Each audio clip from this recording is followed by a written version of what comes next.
na amanyite ebe kamera m do ife na-eme ebe a tent ya arrive go here. Tent ya arrive go here. Put like this. Put like this. Tent ya ho nko mas. Tent ya ho nko mas yo. Oh nko mas. Yo da go.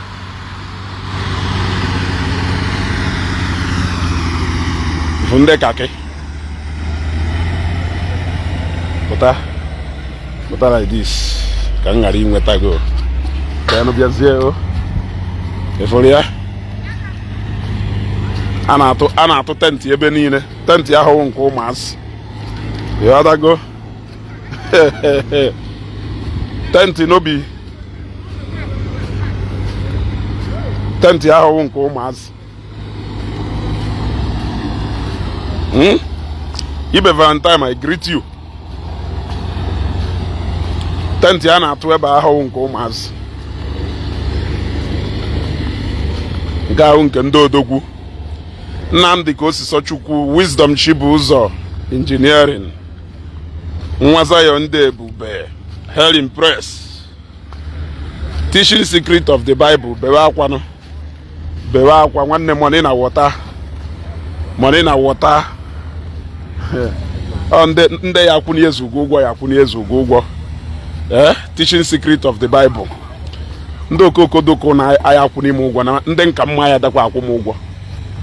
Aka m ụnụ mmụ na ya da akwụ m na ya akwụnye m ụgwọ. I'm better than you people now.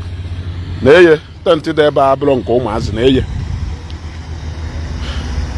Tent sọsọ tent atụla ebe a. Sọsọ tent atụla ebe a. Sọsọ ego eji wee tụ tent ebe a. Yale ya ga isi ebe a ma ebe a. Sọsọ ego eji wee tụ tent ebe a yale ebidoro estate business Matthias. Onyere onye je chọrọ ọgbọ ya. Ife niile ahụ tent. More are still coming. Ife niile ahụ ife dị ma ele nchara na ebe ahụ etu isi wee fie. Nya juru na ebe a niile. Nya juru na ebe a niile. Ma ebe niile. Ịghọtago. Onyere onye je chọrọ ọgbọ ya na-agwa unu na aya anọ. Onyere onye je chọrọ ọgbọ ya na abụbụ ụkwụ nwee size. And abada nwere onye ọ na-ekwesị. Nwa Zion Njide Ebube, I will be here alive now. Man ọzọ ebe onye ya ne. I will be here alive and direct. Ịghọtago. Anyị na ndị sera Zion Prayer Movement. Ịghọtago. Ndị We Love Evangelist Ebuka Obi anyị niile anyị na ha ya nọ ebe alive and direct. No leave, no transfer. Ịghọtago. Ife niile ada ebe awụ tent, money na water. Onye elu onye je chọrọ ọgbọ ya ka m kwuru nụ. Onye elu onye je chọrọ ọgbọ yo. Na nwoke ha n'ọnụ. Mmadụ ka ibe. Ịghọtago. Ife niile efula ebe a wụ tent. Tent nke kakwụla aka ifko base. Ka awụ no nya ka awụ tempora unu ụka ka a chọrọ ịlụ wee mee program a. Arụchakwa ehokọlọ. Na-eye ebe a niile. Mazie na program anyị eme na 23rd. Program anyị eme na 23rd. Ka ebido taa wee tụwa tent ka iwe ma na ọhịa ife ụmụazị ka a na-eme. Onye elu onye je chọrọ ọgbọ ya mee ekwu ya ọzọ kịta ebido ịmụ ụla were ekwu ya. Ife niile ya na-afụ ebe awụ example of ife na-afụ ụda ebe ni mmiri ya ama mmadụ kpamkpam. Mmecha I will go to that shed. Ọkwa nya ife a na-akwụ ebe a. Ịghọtago. Ewo screw tight shaye. Ewe mount ya nke ahụ nke canopy. Ikuku kuo blue canopy. Ife a na-alụ ebe awụ semi shelter. Ịghọtago. Na caterpillar niile ka gasakwuo. Caterpillar ka nọ gas n'ọlụ. ịghọtago katapila ka eji ebu blọk ịfụrụ ya katapila ka eji ebu blọk onye ruo ya jee chọrọ ọgbọ ya onye ruo ya jee chọrọ ọgbọ ya ka ezugo kwuru eso katapila agwaghị edeli agwaghị everyday this katapila na park ebe a over 50 caterpillars of close to 300,000 per day since ọrụ ji wee bido ebe a na-ekwe ya na-emeghị eme Zion prayer movement ịghọtago mba ahụ nwa Zion Ndi Igbo nwere ife mmiri ya eme ebe ahụ ana ebe a na ahụ nwa obere oge kịta katapila nke a na-ala ma something katapila nke eji ala ma aja ya agazi na this ground niile lama ebe a niile ịghọtago n'enu ifunu ntu a mmiri si wee dị ka anyị ka na-azụkwa ọkpa na like this etu a mmiri si dị ka anyị ka na-azụkwa ọkpa na like this n'eye each day one caterpillar park ebe a each day one caterpillar park ebe a we are talking about almost 300,000 per day. About 50 caterpillars nọ here since over how long ọlụ ji wee bido ebe a na nwoke ha n'ọnụ mmadụ ka ibe ahụ ebu ịgba na-eti ọnụ ndị na-ekwu ọnụ efu na-ekwuru onwe ha agbala aka na-azụ ana onye jiji ya na-akọnye ji n'ala agbala aka na-azụ ana onye jiji ya na-eti ji n'ala na nji ya na-eme ịghọtago agwara m ụnụ na ọgụ ụfọdụ n'ime ụnụ na-anọ wasted fight ife njisi ụnụ ọgụ du wasted ụna ndị ụnụ na ya na-anụ ọgụ bịa na nwoke ịdụ mma ha ka ụnụ dụ mma nwoke abịa na nwoke ịkpata ego ha ka ụnụ kpata ego abịa n'ike ọkpụkpụ aka ha ka ụnụ si ike ọkpụkpụ aka abịa n'ife ọhụụ na enwere ike iji wee ife ọhụụ na enwere ike iji wee nyegodo m iPhone ahụ abịa n'ife ọhụụ na enwere ike iji wee mejọ nwoke mejọ n'ụwa nye m iPhone abịa n'ife ọhụụ na enwere ike iji wee mejọ nwoke n'ụwa ha karịrị ụnụ ha karịrị ụnụ ife na-eye moto nọ n'ọrụ oge ọhụụ ọrụ nọ hia mezie gwa m na aja niile a na-agba hia na ọ bụrụ mmadụ ọ bụrụ mmadụ na-agba ya moto niile na-alụ ọrụ ebe a ọ bụrụ mmadụ nwee katapila niile n'ọlụ ebe a ọ bụrụ mmadụ nwee free station niile na-eji agba diesel eji alụ ọrụ hia ọ bụrụ mmadụ nwee laborers niile n'ọlụ hia ọ bụrụ mmadụ nwee ha ndị tenti a ọ bụrụ mmadụ nwee is that blọkụ niile eburu were alụ ọrụ ebe a ọ bụrụ mmadụ ka egolie ọkpachala dị ife a ọhọ mmadụ ka egolie I am asking you na kontena ka adọba here ndị a ọ bụrụ mmadụ ka egolie even seraphic water and the oil and all the frame sticker and ife niile dị ebe ni ọ bụrụ mmadụ printịrị ya ọkwa ife ị na-agwa m ọ bụrụ company ka enyere ọrụ a ha print ya I am asking you over close to 1,000 toilets 1,000 unit of toilets ka a na-alụ ebe a WC niile ife chawa niile tiles niile roofing sheet and everything a eji wee lụọ ọrụ ebe a ọ bụrụ mmadụ ka egorie. Do you know how much that has left Zion and moved into people's pocket? We are talking about billions.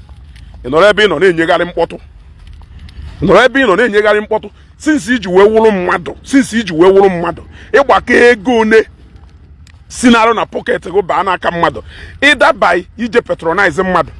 Ụfọdụ n'ime nọ na Facebook a enye mkpọtụ owu ndị mmata nkụma ndị mmata nkụma I want to eat more. Ndị mmata nkụma I want to eat more. Ha ncha ndị anyị ada asọ okwu onye ruo onye ji chọrọ ọgbọ ya nwoke na nwoke ha n'ọnụ bịa fụrụ ebe nwoke ibe unu na-eri ego bịa fụrụ ebe nwoke ibe unu na-enupụ ego ndị mmadụ na-enwere aṅụrị ụbọchị ahụ anyị eme program a katapila ekpocha na side ebe ndị community ngọkpala ya nọ wee rie ife that day ego ya de circulate n'obodo millions of naira onye si ọkpa olecha onye si rice ole onye ghe ọka ọ na-ele ife owu na onye ọwụ na debere ndị pure water ndị mineral a na-ele na blọkụ a na-akpụ blọkụ standby still na-ebutekwa ndị mbute na-akpụkwa ndị ọkpụkpụ ozu ezu na eye a na-akpụ blọkụ standby ozu ezu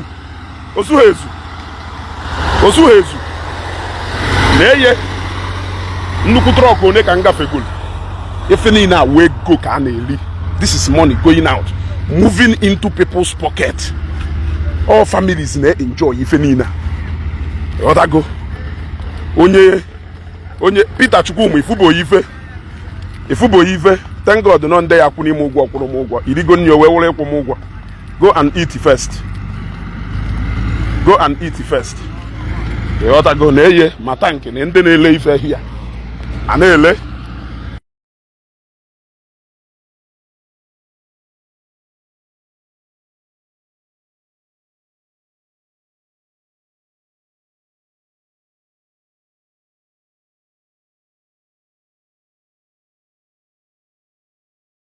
You see?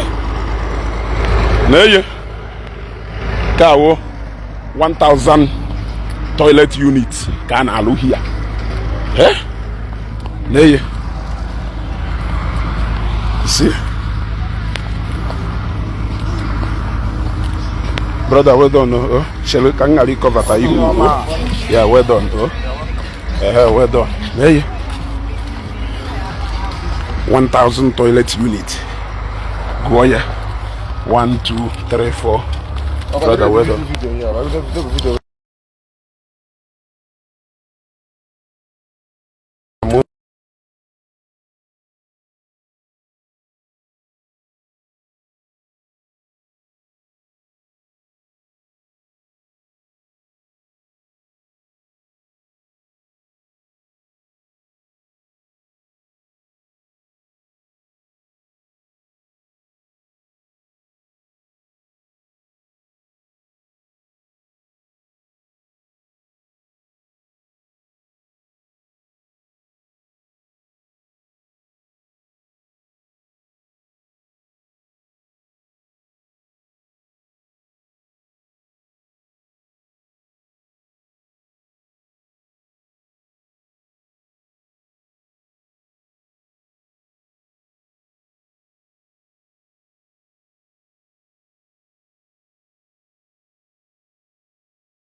Emu ituru mi ve mute o.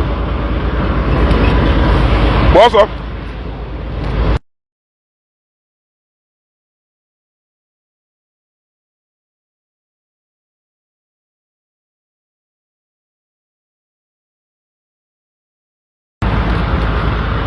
And we're more than 1,000 people on a site here.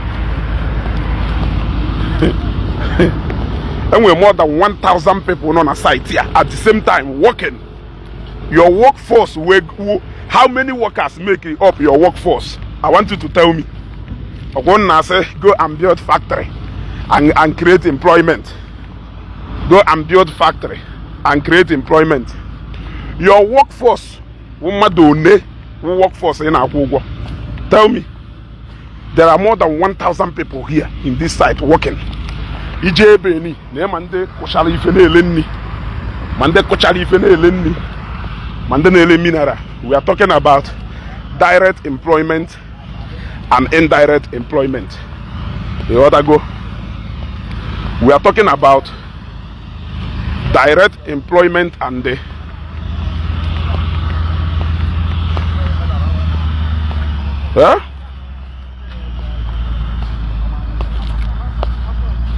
happen to J Park. Una is not J Park attention. Una is not J Park attention. What I go? Akwa ho no bele mmadu. So akulugonuri iji akwasere. Akulugonuri iji akwasere.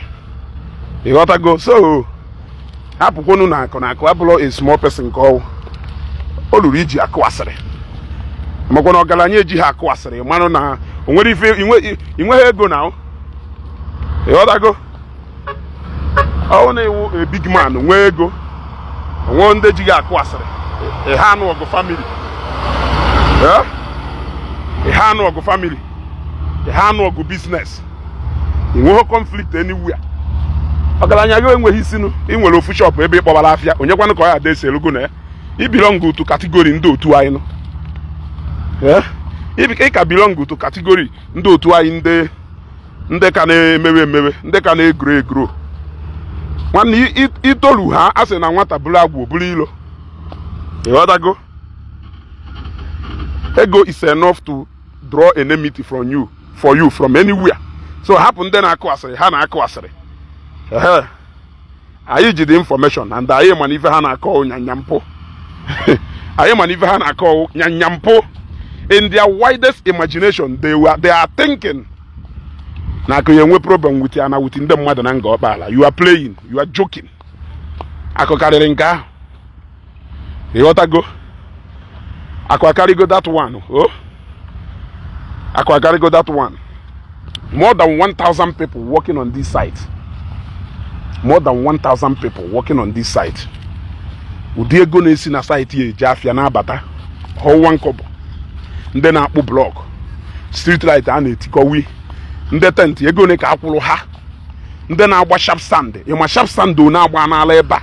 Ima tipo ne iputa ni ila. Tipa line bi eba no tutu na. Tipa line no eba no tutu etu a okwa aja ka ha ka na ebudata. Over kambwa okwu asioso a na ebubata over 200 trips of sharp sand in this ground every day for the past almost 3 weeks. For the past almost 3 weeks, so every day and a bubata anything to less than 200 trips of sharp sand na this ground. You know, you may go now. 100 mmadụ ka na-egwe. Tipa ni na 100 mmadụ nwe. Tipa ni na ha agba diesel. Na free station ka ha na-eje agba. I'm asking you. You're talking about creating employment. Go and build factory. Go and build factory. Which factory will circulate the kind of money and they circulate here within the past 1 month or 2 months? Not to talk of other structures here. Here. Building a university alone. Do you know the number of structures Yabia na this ground? What of the church auditorium? What of factories? What of so many things? Any delay here. Do you know the amount of money you circulate here, and all those money will eventually end up in people's pocket? It's not empowerment. It is not employment. You will tell me what it is. You ought to go. Yeah, want me for. Yeah? Ibeto petrochemical industry don't know how many staff. If you can go how many workers in all on a site here. Yeah? One company don't know when the labor force not here. Tell me. Tell me. When you talk about raw materials, materials are na site here. onwe factory no na Nnewi ji ya na spend the social amount of money in Igbo materials. Ịghọtago? Ngo Nelson o nwere onye kwuru na ya akwụrụ mmadụ fọ ụgwọ iji wee bịa nga ọkpala mma eti afa na one person. Oh, don't worry, send the message na inbox. And when somebody say no, ya sponsor mmadụ fọ ịbịa nga ọkpala, I will include your name. Oh, send the message na inbox. Ka nti afa na one person go ka ịchọ akwazie mmadụ ịtọ. Ịghọtago? Iwu na ya emechasị ife niile eme. Na-eye ife niile a n'ọlụ here. All machines from people, hired from people, standing here for the past almost 1 month, over 1 month. Ka mgbalụ okwu asị ọsọ over 1 billion esigo na this site pụọ na kpuo na akpa ndị mmadụ. Kelu ndị ọ na-akpuru na akpa ha ife a. Is it not people like me and you? Ụfọdụ n'ime ha bụrụ ndị Zion. Yes, ụfọdụ n'ime ha dị eje ụka. Yet they are benefiting from here. You know, yeah, calculate one caterpillar almost 300,000 per day into about 50 caterpillars. No, here for the past 1 month. Calculate you say no, and caterpillars. Yeah, now I in a shame factory. Be in a launcher. Safik water and I somewhere. He appreciate the fact that Nana couldn't mad away. In a kotu. But more look at Lenka. Only be pushalo that side. Only be push that side. A baho. Now these 3 days, 100 days fast na ye meshi. He have more than 500 in Dobodo. And they see outside Ngopala we bia display if I handle. Ụfọdụ ya esi nri, ụfọdụ ya bịa set up their kitchens, ụfọdụ ya set up akwa maka ndị chọrọ igokola akwa, ụfọdụ ya dele perfume, ụfọdụ ya dele different household things mmadụ n'idiri. Oh ya no, that side, unu ya fear that time. Unu ya fear. Yeah? You gotta go? You gotta go? It will happen live if fear. You got no name on how many millions of naira. Yeah? Yes, circulate here ba. On national employment. Pwe benik if Sunday say to ife na lesson dollar na alu alu. Una na akosa sichaka umokoko. What do you know? Can if you employment? Yeah? When money is leaving and entering people's pocket and people are benefiting, they ought to go. At least a lot of people here expand their business because I am cash inflow. Car do steady. Then you know caterpillar gas. Then you know caterpillars ni na deba. They ought to go. Ndị na-enwe caterpillars niile a na-ebe a nke a ahụzi nke na onwere ụbọchị caterpillar ya paaki ọlụ caterpillar na ọlụ ebe a for the past 1 month ekpuchakwana ekpuchabụ na ekpucha anụ ekpuchabụ ana ebe ekpucha na n'ọkwe mgbe emechazie 100 days fasting emechizie 100 days fasting caterpillar wee bazie ọlụ ekpuchago across the other side ekpuchabụ na across the other side now. Nwa bụ n'ife caterpillar alụ bụ kwa na ọlụ alụ na mgbe Zion nya abaghị proper ọlụ ikpocha the whole site ha nwere both across the road ebe ni caterpillar nwere ike ịlụ ọlụ ebe a straight 5 months o ife caterpillar ya alụ ọlụ ebe a straight 5 months o ife caterpillar ya alụ ọlụ ebe a na ọgwa no ye end. No one no ye be in that 5 months. Onye lo nya je chọrọ ọgbọ ya. Na nwoke ha n'ọnụ mmadụ karịrị ibe ya. Onye lo nya je chọrọ ọgbọ ya na-ezugokwulu. Go and find your mate. Yeah? Na-eye na ọkụ niile akwụ ebe a, imo na ọkwụ ebe a. Nkauntụ ọlụ gị ya. Ahazi ekwu okwu street light niile dị ebe a. Ebubata na nothing less than 20 to 30,000 pieces of blocks here. Ife niile asị from block industry a na-akpụkwa akpụ na ground do ka a na-ebubata ka a na-akpụkwa akpụ na-ekpobata aja na-ebute cement na-ebute bụ cement ebe a na-ebute bụ cement here etipiago more than 3,000 bags of cement here because ife a na-eni ebe ahụ obere ife ọlụ a na-alụ ebe ahụ solid ọlụ a ya agba ifia ọ ife a na-alụ here na caterpillar asị paaki lo ha ya narụchakwa na ego taa tikwa na akpa ịghọtago onye ruo onye je chọrọ ogbe aja niile ekposisiri ebe ekpokọnyọrọ ebe a ekpokọrọ ya kịta ewere eje na-amachisi ilo ndị mere mmebise kedu ife ịchọ ka nkọwawala I can count how this ground si wee inject go impact go on people on individual basis even in a community level. Advantage is over. You can't even over emphasize on the advantage and benefit of this ground I know. You want to go? Mana onu putona na-ekwuso okwu na-ekwuso ọnụ efu. For the next 1 year or 2 years, this place will put billions of nairas. If you put it into dollars, millions of dollars into people's pockets. For the next 1 year to 2 years, all of Yadaga continuously on this site. Other people will be developing, other developers will be on site, buying from communities, buying from nearby markets. Some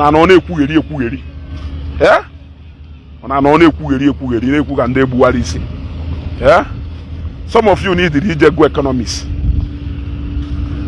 You need to reactivate the brain economics in school, because only a good economic students you will understand what is going on here. I could even read the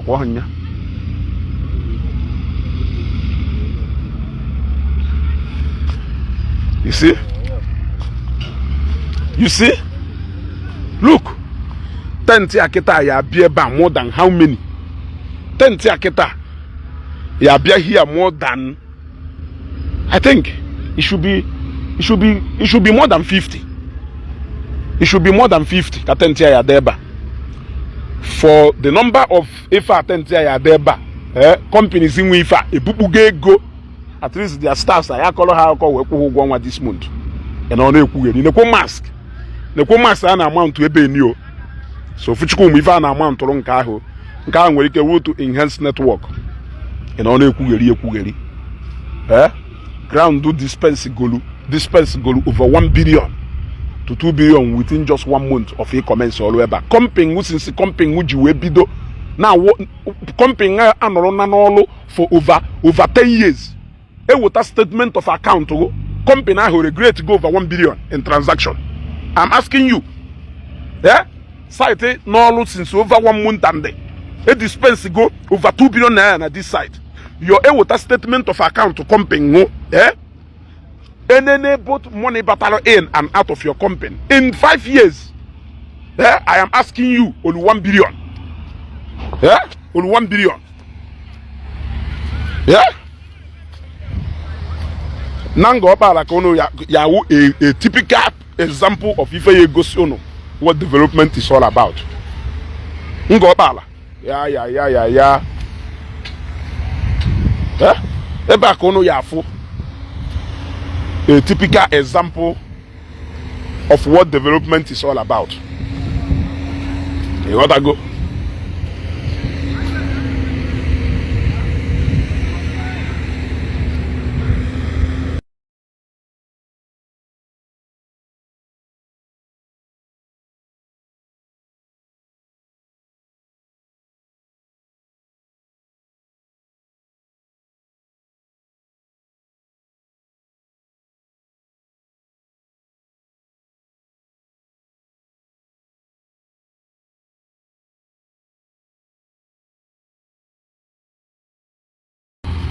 You want to go?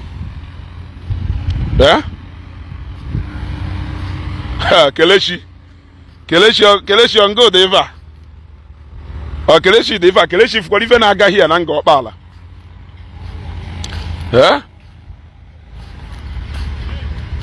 Agba go no mebe toilet do now. Elo mebe network nyere mu nso side ebe toilet do. But if an alo ebe ha 1,000 units of toilet with an alo ebe.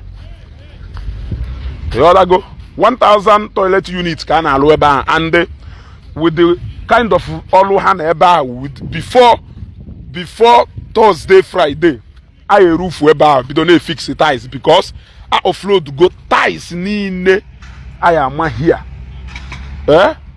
WC ni ife ni basal toilet. toilet ya na alụ nọ na this side. Ịghọtago elodu rie mụnwa fugodoro bus container na-eme ya offload. Mụnwa fugodoro bus container na-eme ya offload. Ịghọtago afọ m bus container na-eme ya offload. A lot of things mụkọ container one na-abata ebe a ma container one butins abata here.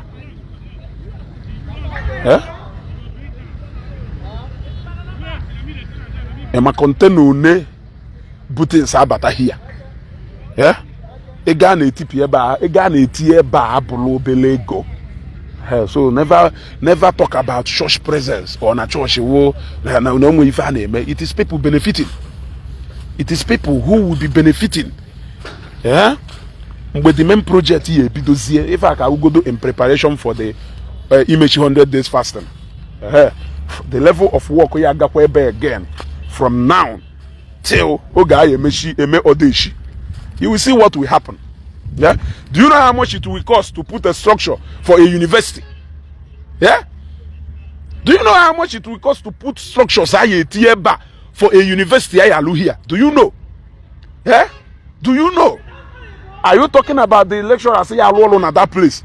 Are you talking about both skillful and non-skillful rebels? Yeah, none at this side. Yeah, none at that university.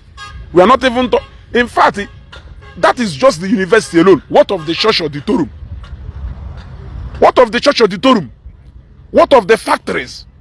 What of other things I allow here? And I say, go and build factory. Go and build factory. Factory zone security golu. E go ne e security go na this site for the past 1 month. Factory zone they far. You should be talking about factory be to hazi. Factory innocent ha. Nke shika sing ha. Obolo omo ebe a na-alụ noodles, ebe a na-alụ mmiri, ebe a na-alụ aluminium na ụmụ ife a. They can't circulate the amount of money ebupugoro here within the space of 1 month. They cannot. They cannot. You want to go? So owu ni nene chi ife ni nene eme ebe a. We si na ife a na-eme adọghị mma. Mmemechi ba yesego na iwa amosu. You want to go? Owu na ịnwa anwa nene chi ife ni na na-eme ebe a. We si na ife a na-eme ebe a adọghị mma ma na iwa amosu. And they atashari amosu nke tama immediate family ga amosu. You know what is happening in Ngopala. You were saying if I name ebe an odo ho mma ma na ata amosu nke ga ho obere ife. Bia obosi aye mechi 3 days ya aye mechi 100 days fasting. Ebunu ya fu ndekpo atolo ebe. E bia ba nkwo nnewu ya aka ebe azu afia. A lot of people ewuru na slot. A lot of people ewuru na slot ebe ha ye life. A lot of people ewuru na slot ebe ha ye life. Ego. Ogwanwe no unipen. Don't worry. Zion mechie. Zion mechie 3 days 100 days fasting ha akwolo ngogwa akwụkwọ. Oma happen ya no happen all den nda iji agbajuru page. Ụmụ okoko. Ụmụ okoko o chokoro ha no you don't shock them. O chokugo ha. Ụmụ ewu. Kelechi onwere onye ya emenwu ye. Onwere onye ya emenwu. Ebe mata ya sị na akọpụ tipa. Ebe a ka eji wee kọmpu die ga na ebupu ebe. Tipa ma amụhụ na ọnya na diọkpala ya na nke obere nwa na akọpụrụ.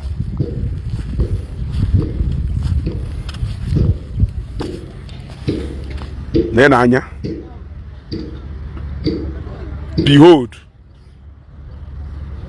You gotta go.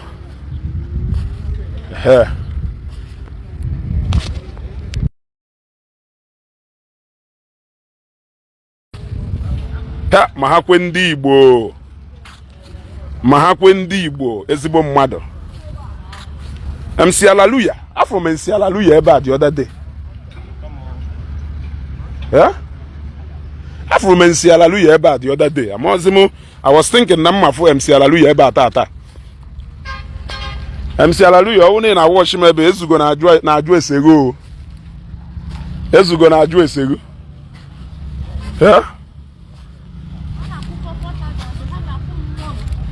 You gotta go. I heard very fake and remember. Ahanya deva happy. Nekwo ife ni na wo. Ife ni na wo. Amahom no mask. All the when they amount yeti mask eba. Afia na azu eba o hile. Daniel Ebuka. Daniel Ebuka, you are asking me what is the work of Ebuka Obi. Ebuka Obi onwe no ọlụ na alụ mana ego ifugonu onye nwe ọlụ na alụ nyelu more than 1,000 people ọlụ at ego ebe. Onwe ọlụ na alụ mana o nyelu more than 1,000 people ọlụ ebe at ego and they are working and getting paid. Ngwa nwere ọlụ na alụ mmadụ one ka ị na-akwụ ụgwọ. How many people are you paying? How many people have you paid last month? There is no peace for the wicked.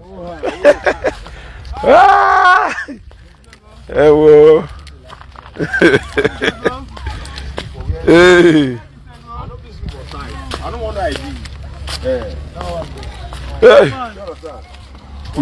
Within the past 1 month and you are to go more busy than it was I don't be even now tent you. I'm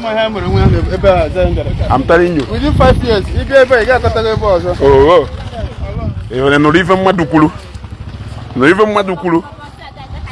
Oh, yeah, my Ndi Igbo say yes, that is internet mass. You see? You see? Even internet providers we also benefit from this ground. You know, I don't ever be a man who will be here. They are here, if they are here, yes, they are all not from the name we have called on us Zion jail or factory. I will ensure you all here. They are here. If they are low, tell me. My insurance you all. So that will be going to be out. That will be going.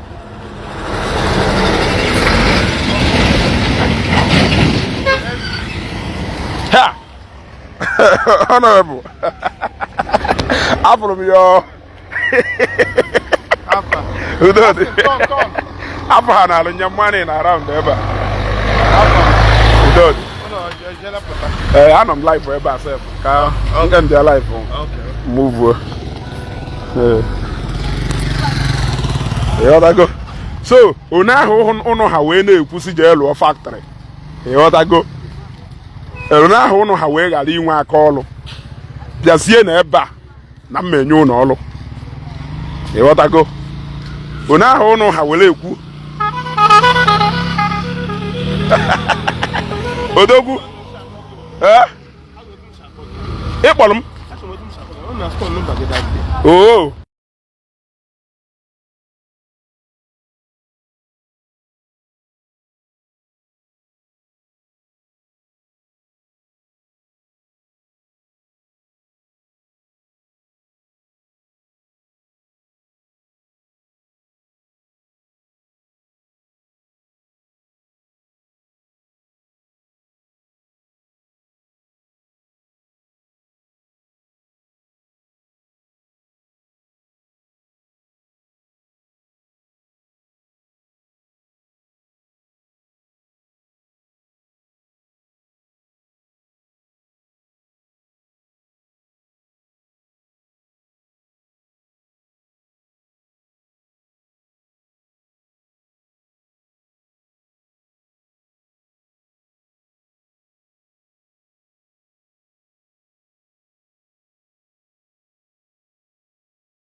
Okay, no wahala.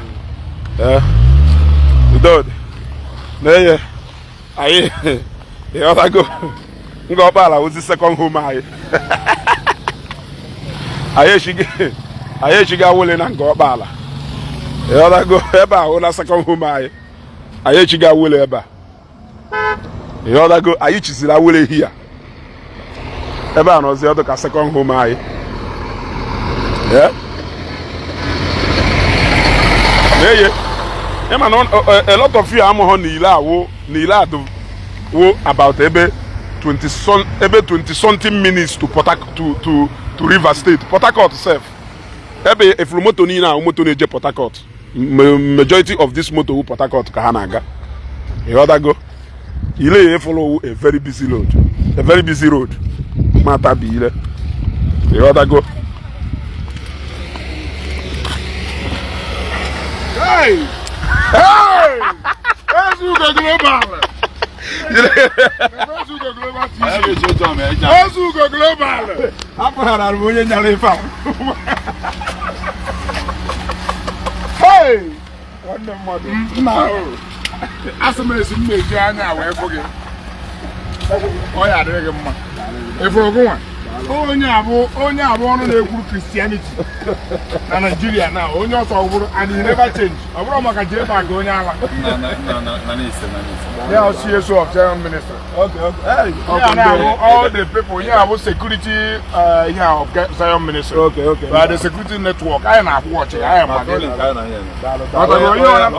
ona melegi I gbuo mmadụ I gbuo ọchị so nkwụna enu if you go na your live video certain time. Okay. You may invite. Okay. You accepted me. Okay. I requested you accepted me. Okay. We interacted. But I don't know. I know here. People from Bobble. I'm messing up. Just near a signal. I know here with you. The security team in the Zion. If we are, all security do here. You don't have anything to panic. You don't have any reason. You will panic anywhere. Then, at this juncture, I think I will be ending this live here. I appreciate you. What I go there was one program where consolidate is here. If any email. So until then, no. I think I am a share like that.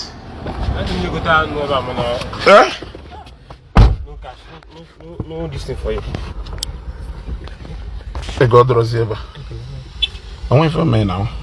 A God Rosieva. If each of you got that, we're gonna go. 1,000 something. I will do too. You don't buy it, you know, we change now. I won't be so close ever. I've sent message to your dollar. Also, you're about to look in America. But like, I'm working even the annuals. I'm working about. You want to go? Yeah? Yeah. Ego bupu go leba for the past 1 month. I'm little now. I'm block because I'm very busy. If I have security in the Zion, you want to go? Peter Chukwumo, Kongwalago, Nande Zion, Ada, Kuva, when no was Zion Ganeku. I was going to Zion Ganeku. I was going to Zion again, I think go and collect your balance from. I'm happy that now, over hand on the Zion Nakumogo. I'm very happy. You want to go? I'm very happy. Go and look for job, my friend. Go and look for job. Be meaningfully employed. When I call, look, go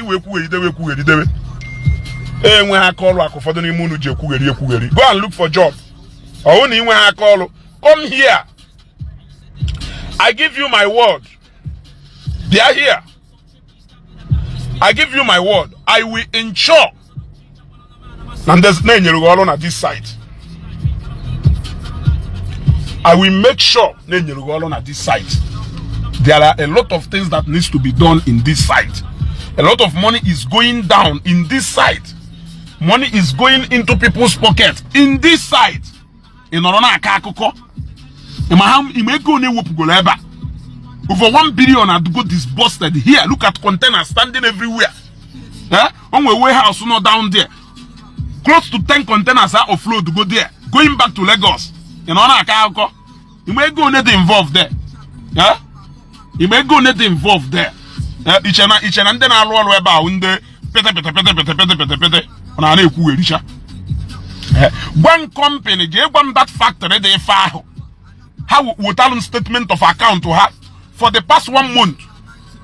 Kamale go ne has security and all. In fact, the money that is going in this Zion ground is going direct into people's pockets. Yes, are you not aware? If you don't know, If you no show I am telling you, and God knows that I am not exaggerating. Okay, so that place I have toilet. So that place I have toilet. Over 500 people on that place right now. Mepe.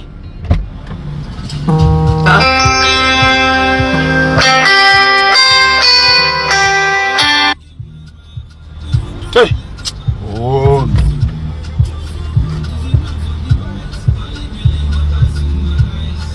You see? Over 500 people. Yeah? None of that place are low. Hey! It may be going on my program right now.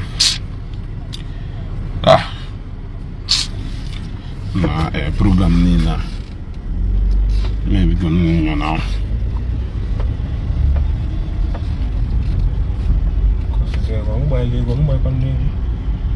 You got to go? Onyelo onya je cholo ogbo yo. Monwa wezugo kwuru onyelo onya je cholo ogbo. Look at it. Na ebe nwoke ibu unu na-ebupụ ego na eye. Na ebe nwoke ibu unu na-ebupụ ego. Na ebe nwoke ibu unu na-ebupụ ego. Na ebe na block. Na block, na shippings. Na caterpillars. Na shippings. Na shippings. Na caterpillars, na saja. Na traders. Na so trader. Na eye onyelo onya je choro ogbo na nwoke ha n'ọnụ na trader ekpochapụ okwo side agasio ayi ekpochapụ both side mgbe emechaalụ 3 days mgbe emechara fast na in 3 days time eburu ya afụ ndekpụ atụrụ ebe ahụ na tourist site ebe ahụ go tourist attraction. I will run a look at run a very powerful program. A very powerful program about Nanya here. More mposha na ganiru. Look at it here. Onyelonya je cholo ogbo. Look at it here. Ebidona neye ana ekpocha. Ekpocha bo kwa aka nnimo. Oka waka ekpe ka aka na ekpocha.